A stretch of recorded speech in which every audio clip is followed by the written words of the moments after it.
There comes a moment in life that almost everyone will experience. It is when we look in the mirror and realize we have lived a long time just to survive, not to truly evolve. Days follow days, weeks follow weeks, months pile up into years, and suddenly we are haunted by the terrible weight of lost time. The ancients warned us about this trap over 2,000 years ago. The philosopher Seneca once said, "We live as mortals when we fear, but as immortals when we desire." That quote hits at the heart of the contradiction in human life. We dread the small setbacks, a difficult conversation, a workout, or learning a new skill. But we act as if we have an endless tomorrow to pursue our biggest goals. The sad thing is, time is not taken away by anyone. It is not exchanged by external circumstances. We give it away, every minute, every decision, every delay. At some point, we wake up and wonder, what have I done with my life? Sound familiar? How many times have we told ourselves, tomorrow I will get serious about my health. Tomorrow I will start that project I've been dreaming about. Tomorrow I will have an honest conversation. Tomorrow I will invest in a better version of myself. But then tomorrow, that sweet promise, turns out to be an illusion. It promises everything but never delivers anything. Oliver Wendell Holmes once wrote, "Too many people die before their music is finished." So many unfulfilled dreams, so many unwritten stories, so many unlived aspirations, all buried by procrastination. The Stoics, on the other hand, lived by a completely different principle. Conscious urgency, incremental progress rather than waiting for breakthroughs. They understood that the gap between who we are and who we could be can only be closed through disciplined, consistent action. Emperor Marcus Aurelius, the most powerful man of his time, had to remind himself every morning, when the sun rises and you want to stay, remember, your mission is to live as a human being. He didn't say like a king, he didn't say like an empire, he simply said like a human being. Because he understood that our highest calling is not money, fame, or accolades. It is to unlock our unique potential, to become the strongest, most whole version of ourselves we can be. In fact, look around you and you will see that too many people have stopped.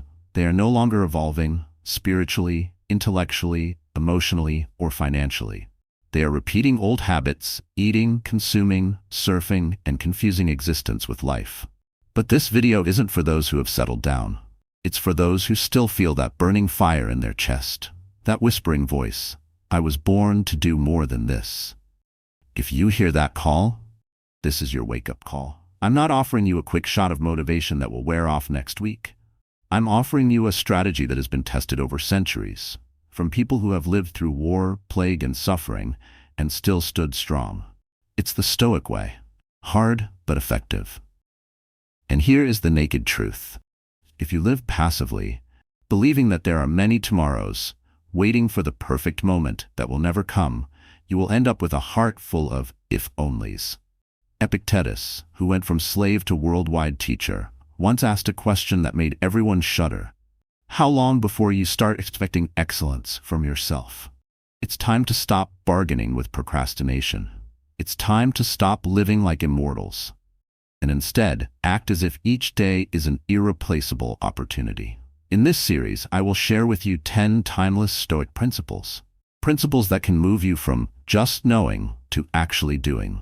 From living a life of complacency to living a life of strength, clarity, and sustainability. Are you ready? Part 1. Don't bargain with procrastination. Have you ever noticed that every morning when your alarm clock goes off, a familiar dialogue immediately appears in your head? A voice says, "Wake up, there is much work to do."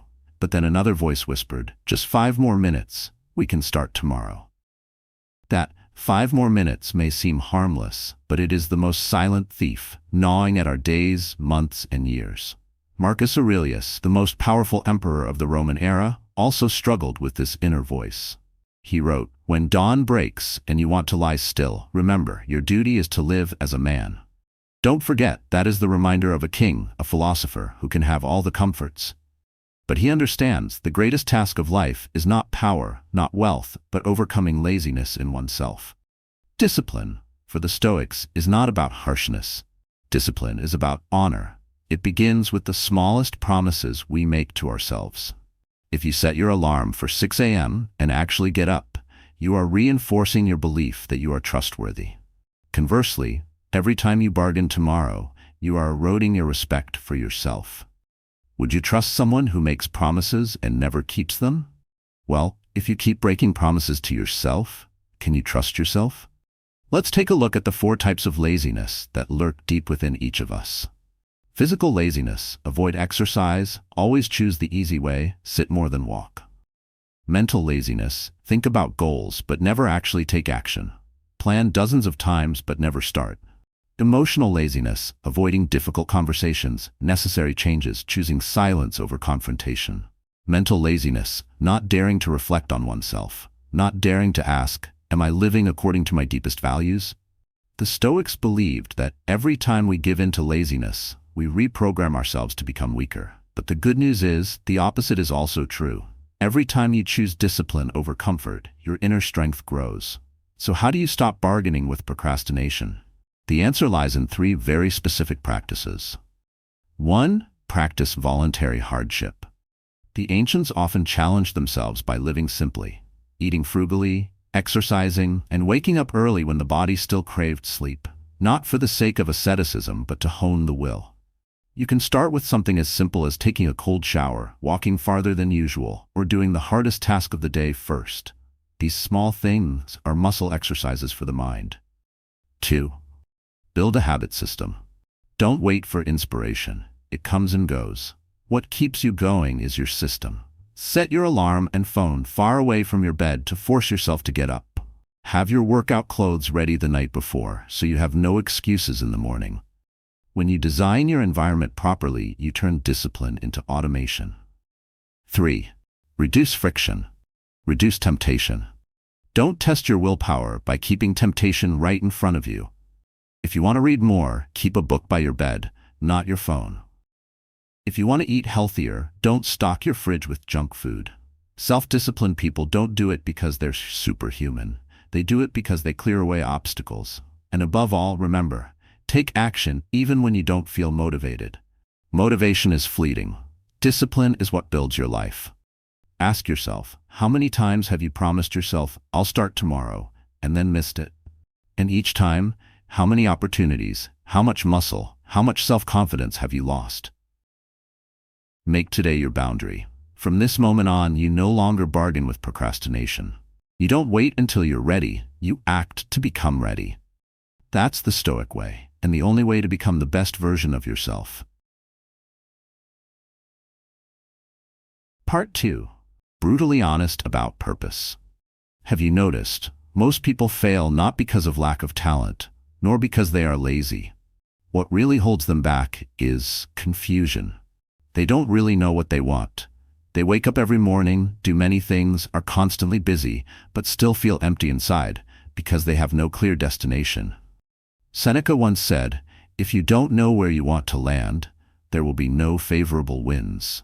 That is, you can work all your life, sweat, sacrifice your youth, but if your lifeboat has no compass, all efforts are just endless circles. Look around, you will see countless people who are very busy, attending enough events, following enough trends, throwing themselves into enough projects. But in the end, they realize that the results do not belong to them. The dreams they pursue are inherently the dreams of society, of family, of culture, and not the calling from their souls. Some people climb the ladder of success all their lives, only to discover that the ladder is leaning against the wrong wall. What's more dangerous is that this confusion doesn't stop us, it exhausts us.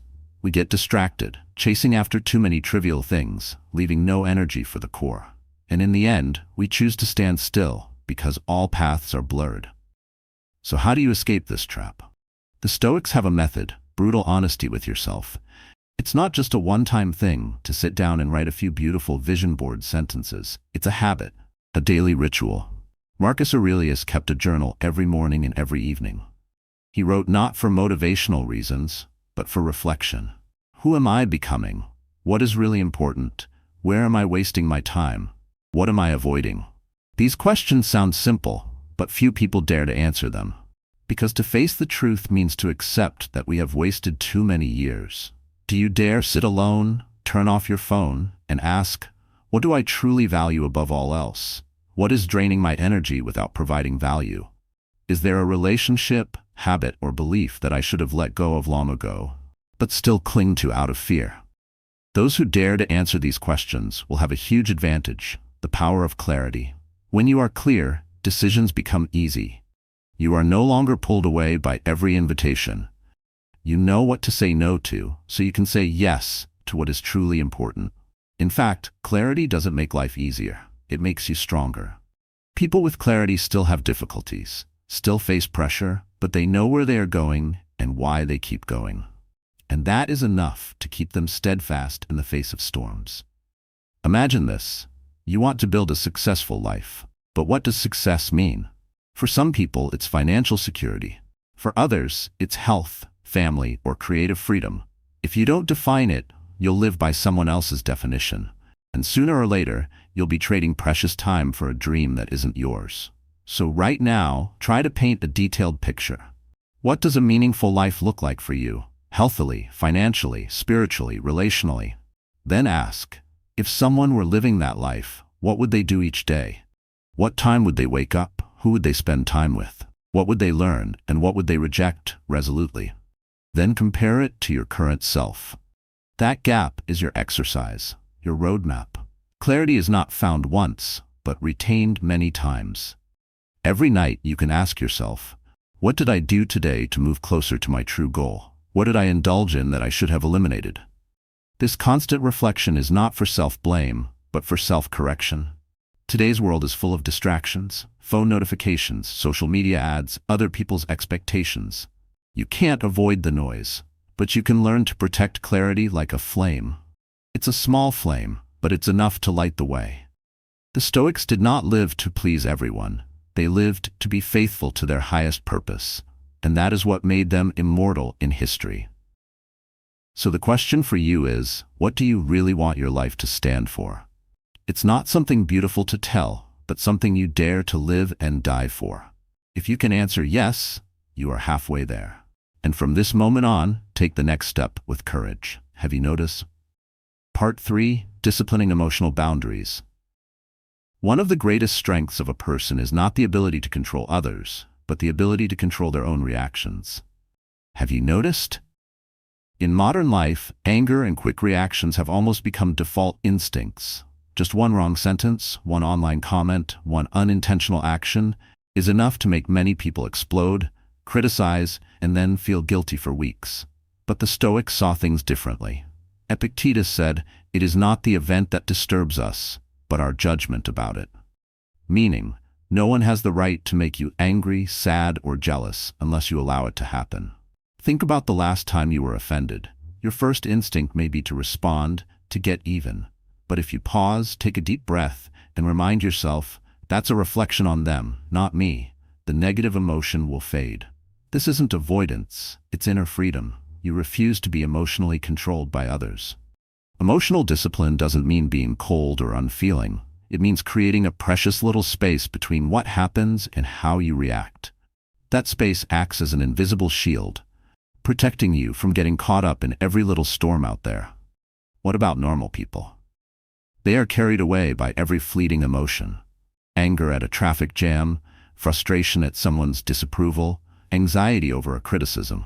They let their emotions rule their lives. But the Stoics are different. They observe their emotions, but they do not become them.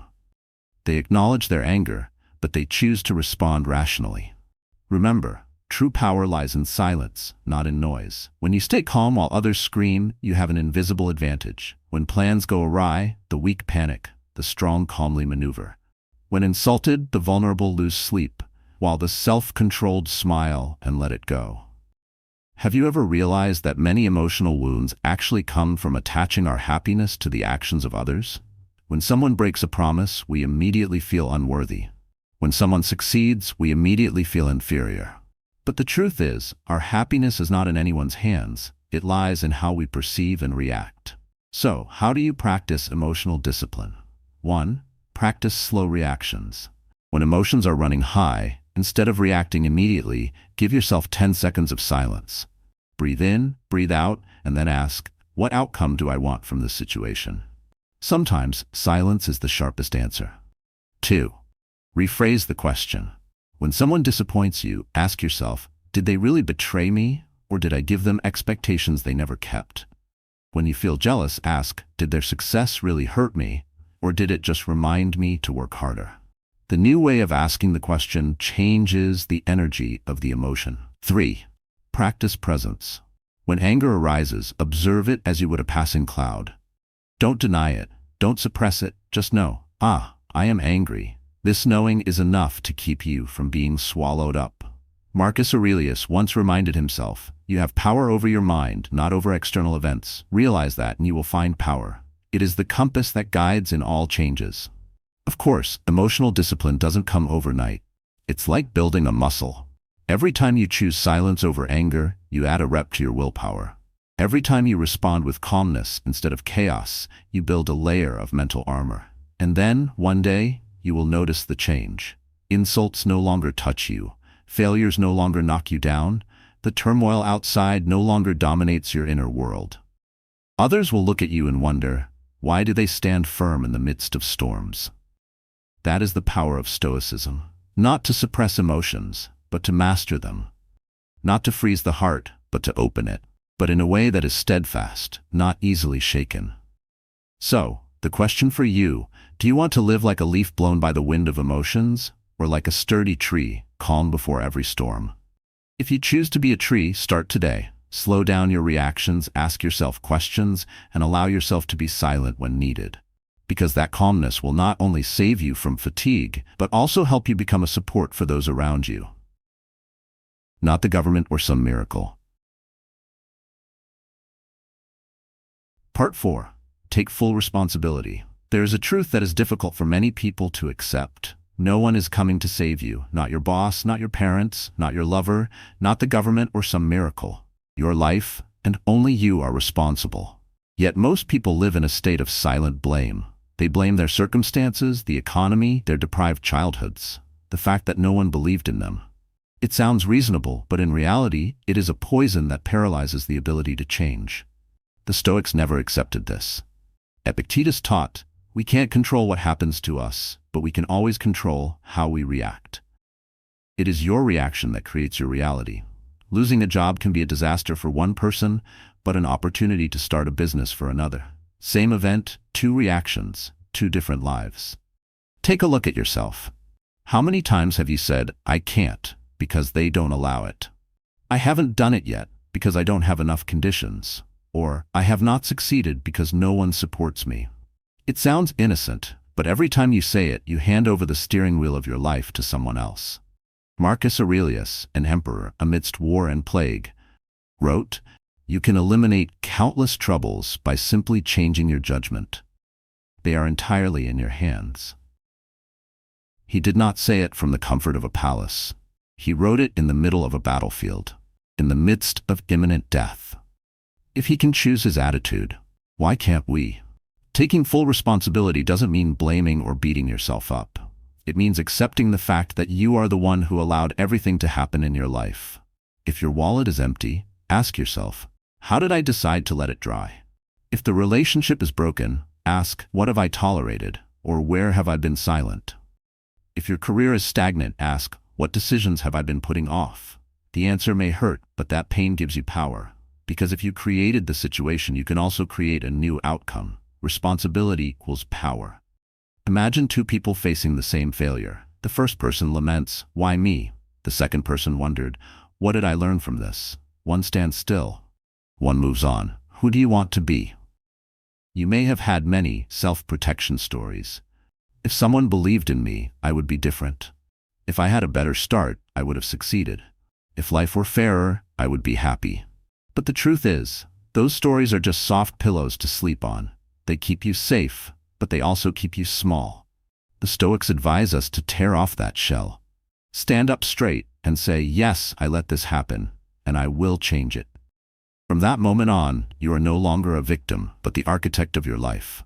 How to practice. Stop blaming. Whenever you want to blame someone, change the question. What can I do to change the situation?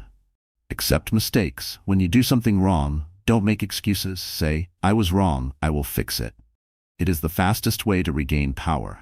Take action instead of complaining. Every minute spent complaining is a minute lost building. You may fall, you may fail, you may get angry or weak. But as long as you own every moment of that, then stand up and edit, you will become an unshakable person. And one day, when someone asks you, "How did you get this life?" you would not say, "Because I'm lucky." You will smile and reply, "Because I am responsible for it, every bit of it." Part 5. Stop explaining yourself.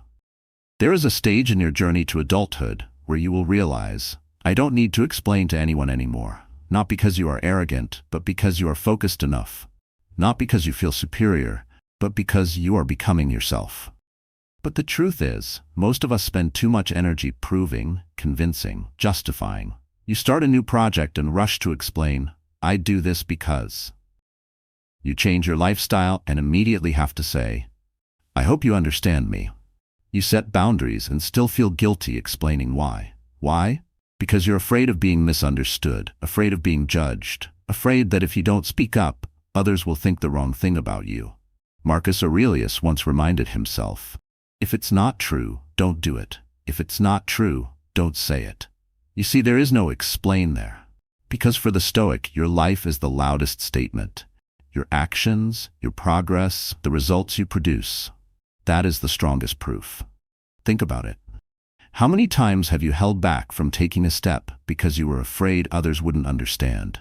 How many times have you watered down your dreams just to fit someone else's expectations? And how many times have you spent hours, even days, writing a clarification message when all you needed to do was be yourself? The truth is, you will be misunderstood. Friend will be judged. And many people will never truly understand the path you choose, simply because it's not their journey. And that's okay. The Stoics taught us, don't try to prove your worth with words. Let your results speak for you. When you train hard, your body will show. When you work hard, your results will show. When you live well, your character will show. You don't need convincing, because the truth always shines through. In fact, constantly explaining yourself erodes your confidence. It's like you're always putting yourself in the defendant's chair when you're not guilty of anything. You don't need a report card for your decisions because you're not doing it for anyone else. You're doing it for yourself, for the values you believe in, for the life you want to create. So how do you stop falling into the have-to-explain trap? 1. Accept the misunderstanding. You can't and don't need to please everyone. Those who truly care will watch you for the long haul. 2. Put energy into action. Instead of wasting time writing excuses, use that time to actually move on. 3. Believe in perseverance. Consistency over time will erase all doubts. Others may doubt for a day or two, but the results will last for years. Have you ever noticed that the great people in history didn't explain every decision they made? They did. They lived, and that very lifestyle became their statement. You don't need excuses, you need consistency. So ask yourself, what are you living to prove? Is it to please others or to live true to your soul? Starting today, stop writing indictments for your choices. Don't apologize for changing. Don't justify dreaming big. Don't justify setting boundaries. You don't owe the world an explanation. You owe yourself a life. Let your actions be the answer. Let your peace be the affirmation. And let your results be the undeniable proof. From now on, live in clarity, not in excuses. Don't forget, silence is powerful, and progress is the loudest voice.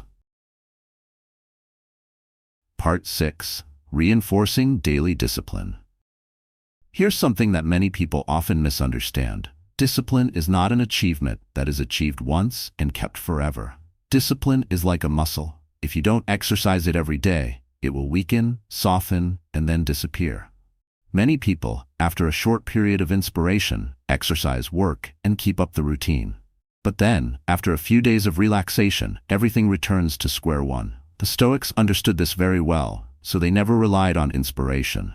They relied on repetition.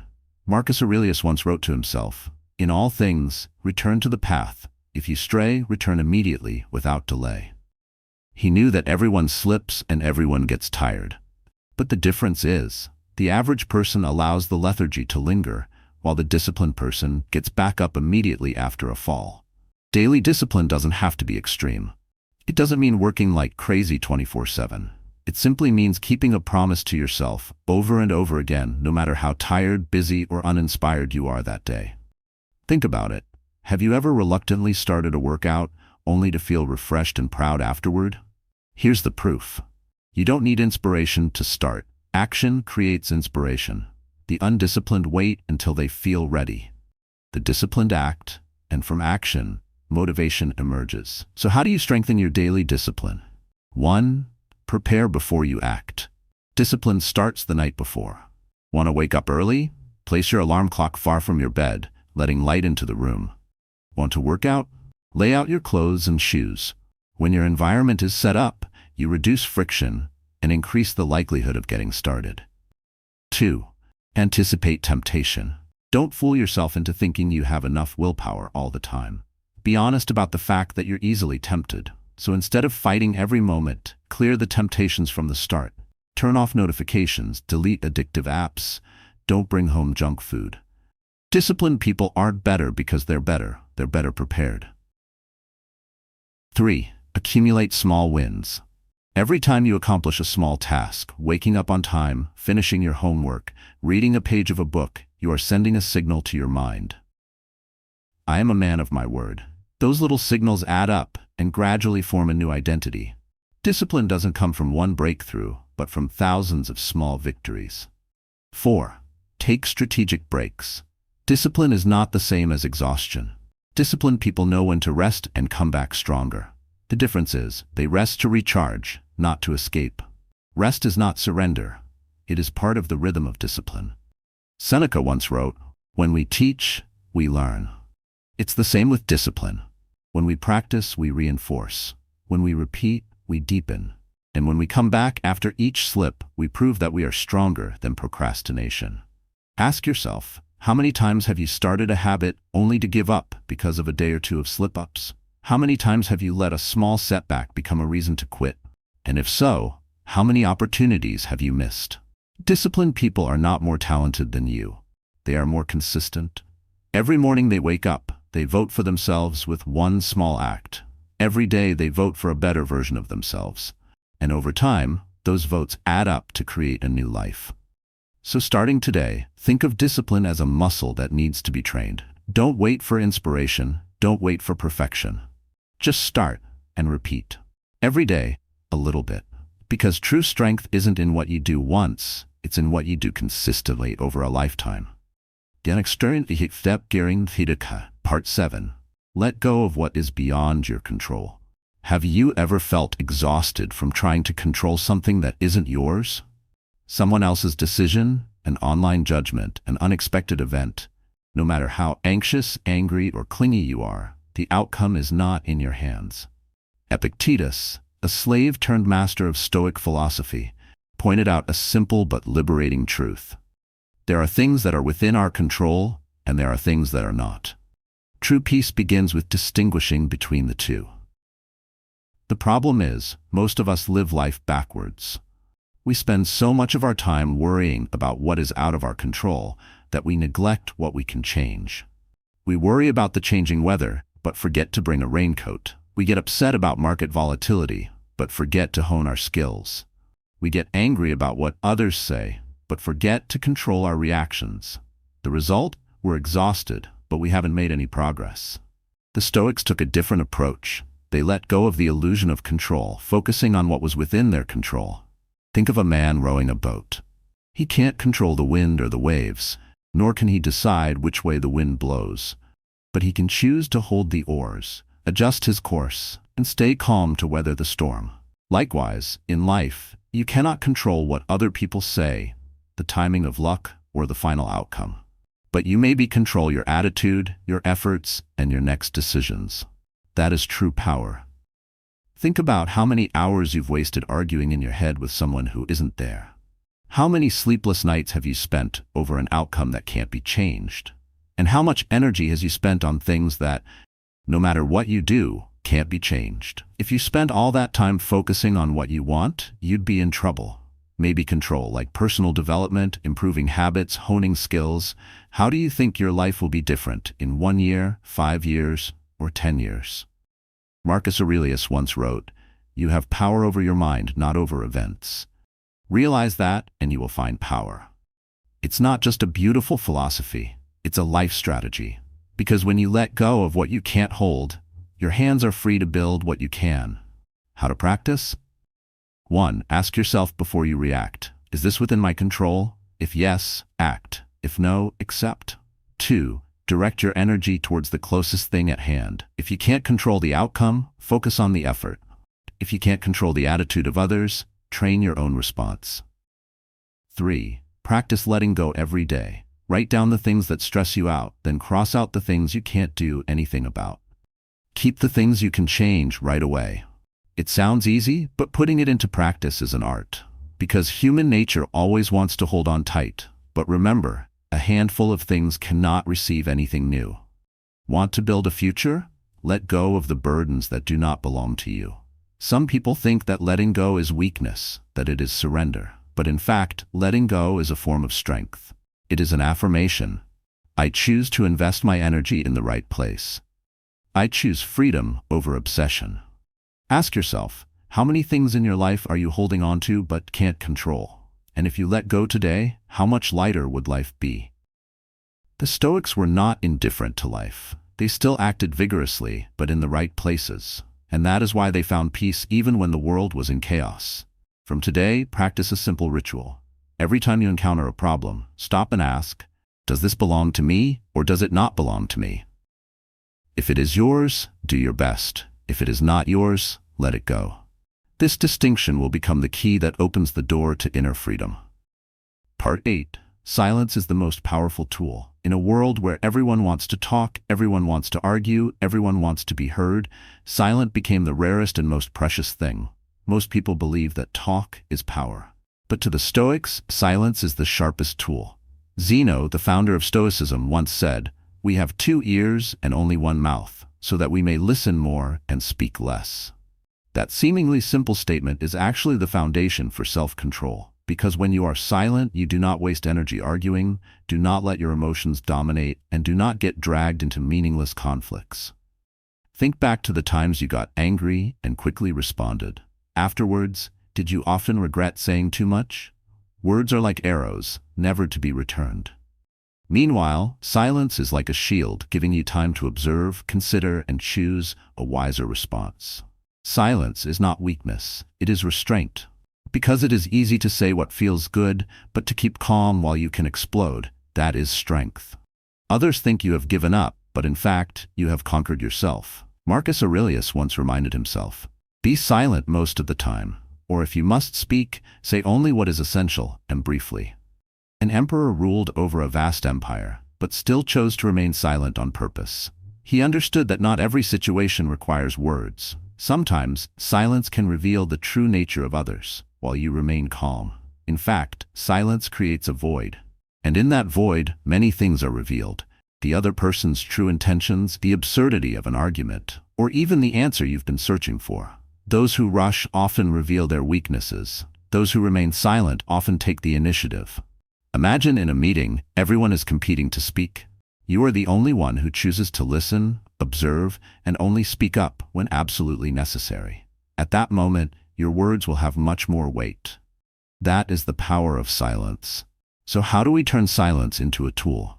1. Learn to stop. When you feel the urge to argue or rebut immediately, remind yourself, wait, do I need to say it? 2. Use silence as a strategy. In conflict, silence reveals impatience. In communication, it gives you the opportunity to read the other person's true feelings. 3. Active listening. Silence doesn't mean disconnection. It means you give your full attention to observing, listening, and understanding. Have you ever noticed that the older people get, the less they talk? Not because they have nothing to say, but because they understand that words are cheap when they are redundant. Only actions and calmness have lasting value. Silence also sets you free. You no longer have to run after explanations. You no longer have to join every argument. You no longer get caught up in the who is right or who is wrong cycle.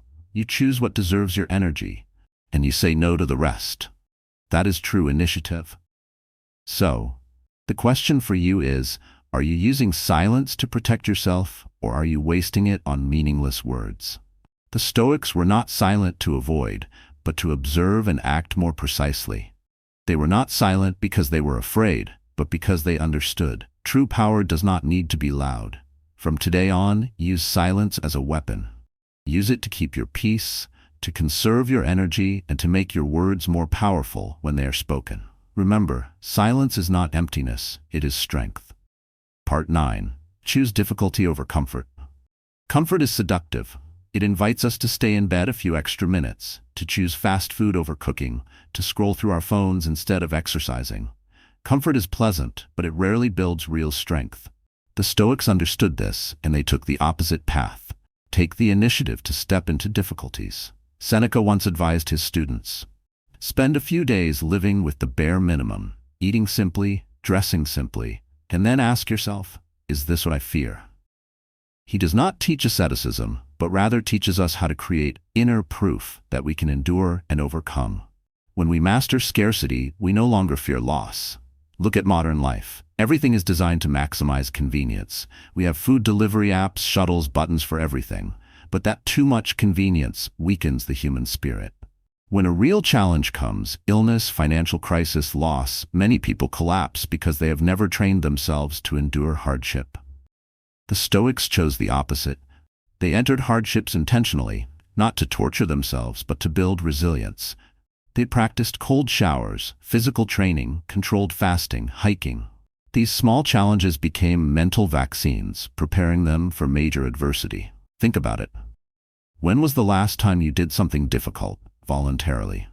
Have you been taking the easy way out for a long time? And if you keep doing that, you are training yourself to be weak in the face of life. Difficulties are the gym of willpower. Every time you choose to go to the gym despite the rain, to read a book instead of surfing the internet, to have an honest conversation instead of avoiding it, you are adding another rep to your inner strength. Conversely, every time you choose comfort, you are sending a signal to your mind. I don't need to try anymore. Gradually, your mental muscles weaken, you become a person who only seeks comfort. Practicing choosing difficulty doesn't have to be big. Start small. Wake up 30 minutes earlier to do your most important work. Walk instead of driving for short distances. Eat simply for a few days to remember the value of sufficiency. Face an uncomfortable conversation instead of avoiding it. These may sound small, but they make a lasting difference. Marcus Aurelius once reminded himself, if a thing is difficult, then that is why it is worth doing. He understood that hardship is not an enemy, but a teacher. It is hardship that sharpens us, removes our weaknesses, and reveals our true potential. Try asking yourself, do you want your life to be a smooth, velvety road that leaves you vulnerable? Or a journey filled with challenges that mold you into an unshakable person? Comfort gives temporary comfort. Adversity gives lasting strength. Comfort makes you replaceable. Adversity makes you rare. The Stoics chose hardship not because they loved suffering, but because they loved growth. They knew that every drop of sweat today is a layer of armor to protect tomorrow. And if you too want to live strong, free, unafraid of adversity, then start with small choices. Choose a slightly harder path every day. Remember, comfort is the gilded cage. Adversity is the gateway to freedom. Part 10. Keeping your mind strong. Every house needs walls to protect it. What about your mind? If it is the command center of your life, are you building it like a fortress, or are you leaving it wide open for anyone to enter? In today's age, the greatest danger is not lack of information, but too much information. Negative news, social media noise, endless comparisons. All of it comes rushing in like water, eroding your focus and confidence. You'll find yourself exhausted, not from doing too much, but from the constant intrusion of your mind. Marcus Aurelius once wrote, your soul is colored by what you think about. If you are filled with worry, jealousy, anger every day, then soon your mind will become just that. But if you nourish it with stillness, with knowledge, with discipline, then it will become a strong wall against all chaos. Imagine this. You lock your house, set a password on your phone, but you let any outside opinions, judgments, or fears get into your head. Do you see the paradox? The Stoics considered the protection of the mind as important as the protection of life. They did not allow any junk to enter. Instead, they actively chose their mental diet. reading wise books instead of gossip, talking to people who would lift them up instead of those who would drag them down, spending time in contemplation instead of wasting time on nonsense. So, how to keep the mind strong? 1. Morning protection. Don't let the first notification set the tone for the rest of your day. Start with some quiet time, reading a book, or just sitting and breathing. The morning is the foundation, and if the foundation is weak, the whole day will be shaky. 2. Information filtering. Every word you hear, every image you see is raw material for your mind. Be selective. If a content makes you anxious, compare, or negative, stop it immediately. 3. Practice internal dialogue. How you talk to yourself is more important than what anyone else says. Ask, if this was my best friend, what would I say? Use that voice to motivate yourself instead of beating yourself up. 4. Practice stillness. Take a few minutes each day for silence. It is not an escape, but a restorative silence. In silence, the mind reorganizes itself, and you regain your stability. Seneca once warned, "We suffer not because of reality, but because of our imagination of reality." Fear often comes not from what happens, but from the story we tell ourselves in our heads. And if you leave your mind exposed, negative stories will take over. Try asking yourself, is your mind a strong fortress or a house without a door? Are you letting others write the script of your life by instilling fear and doubt in your mind? The Stoics took a different approach. They made their minds into fortresses, not by building cold walls, but by cultivating the right values. When their minds were fortified, they were no longer easily swept away by external storms. When you develop a strong mind, you will find yourself calm in the midst of chaos. You will no longer react by instinct, but by intelligence. You will no longer live in anxiety, but live in initiative. And most importantly, you will become the true master of your life. Remember, your mind is your most precious asset. If you don't protect it, the world will take it. The 10 Principles Manifesto. We have just gone through the journey together, 10 Stoic principles, pearls of wisdom that have existed for more than 2,000 years, but are still sharp for every step of life today. And now, it's time for you to ask yourself, will I just listen and forget, or will I put these principles into action? Remember, Stoicism is not a philosophy to be read in a book. It is a philosophy to be lived. Each principle is not meant to make you feel temporarily excited, but to build a life of resilience. Principle 1. Don't bargain with delay. Stop the tomorrow inner dialogue. Discipline is honor, keeping promises to yourself, even the smallest ones. Principle 2. Be brutally honest about your intentions. You can't get far without knowing where you want to go. Clarity is the rare competitive advantage. Principle 3. Discipline emotional boundaries. You can't control the world, but you can control your reaction. The silence before responding is where strength resides. Principle 4. Take full responsibility. No one is coming to save you. Every time you blame someone else, you hand over the steering wheel of your life to someone else.